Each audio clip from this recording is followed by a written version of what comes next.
यो चाहिँ म अनि यो मेरो बुङ्गुर फार्म अनि यो मेरो राति सुत्ने बेड किनकि यिनीहरूले बच्चा पाएको हुनाले हिजो मेरो आजै यसले राति पाएको और यो चाहिँ मेरो बुङ्गुर आज राति पाएको बच्चा यिनीहरूले यस्तो छ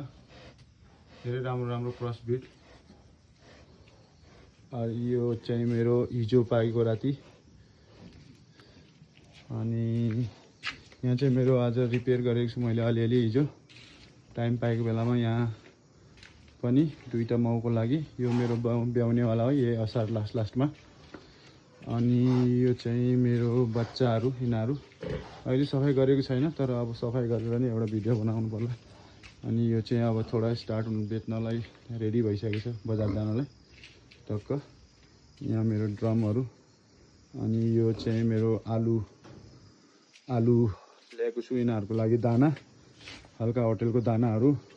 अनि मैले योहरू चाहिँ यहीँ नै फ्यालिदिन्छु यो गन्दाहरू चाहिँ तपाईँहरूले बताउनु गाइस के गरेर चाहिँ यसको रेसन निकाल्नुपर्छ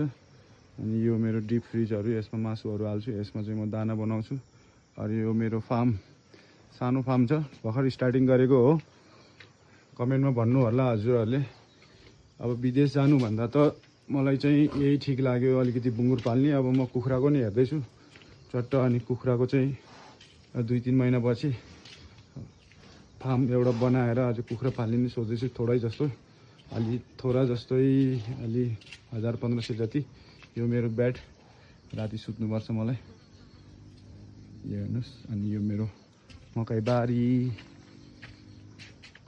यो चाहिँ मेरो घर के छ गाइज यस्तो छ हाम्रो गाउँले लाइफ कमेन्टमा भन्नु होला अब दुबई कतार जानु भन्दा त यस्तै व्यवसाय केही गरेर बसेको नेपालमा ठिक रहेछ गाइज मकै लगाउने हो खेतीबाडी गर्ने हो बुङ्गुर पाल्ने हो कुखुरा पाल्ने हो ल हेर्नुहोस् है गाइज कस्तो लाग्यो कमेन्टमा भन्नु होला